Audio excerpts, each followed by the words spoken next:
আমাৰ যোৱা কিছুদিন আগত আমাৰ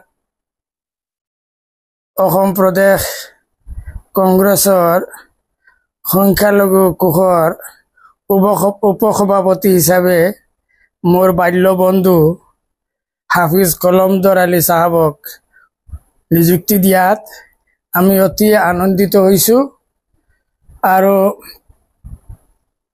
অসম প্ৰদেশ কংগ্ৰেছৰ সভাপতি শ্ৰীযুত গৌৰৱ গগৈ ডাঙৰীয়া আৰু সংখ্যালঘু কোষৰ সভাপতি সলমান খান চাহাবক মই ধন্যবাদ জনাইছোঁ।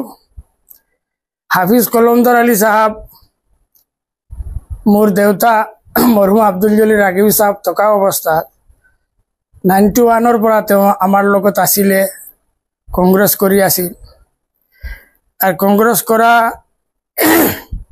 তেওঁ যে অকল কংগ্ৰেছ দলৰে নহয়, তেওঁ বিভিন্ন ধৰণে সমাজ সেৱক হিচাপে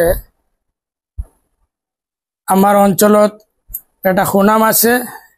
আৰু এই সুনাম আমাৰ অঞ্চলতে নহয়, গোটেই অসমতে, বিশেষকৈ দিনী মাদ্ৰাছা আৰু ব্যৱসায়ী হিচাপে তেওঁ এটা সুনাম আছে। আৰু এই সুনামতে তেওঁৰ যে কংগ্ৰেছ দলে এই পদটো দিয়াৰ কাৰণে আমাৰ দলৰ কাৰণে বিশেষ বহুত ফায়দা হ'ব।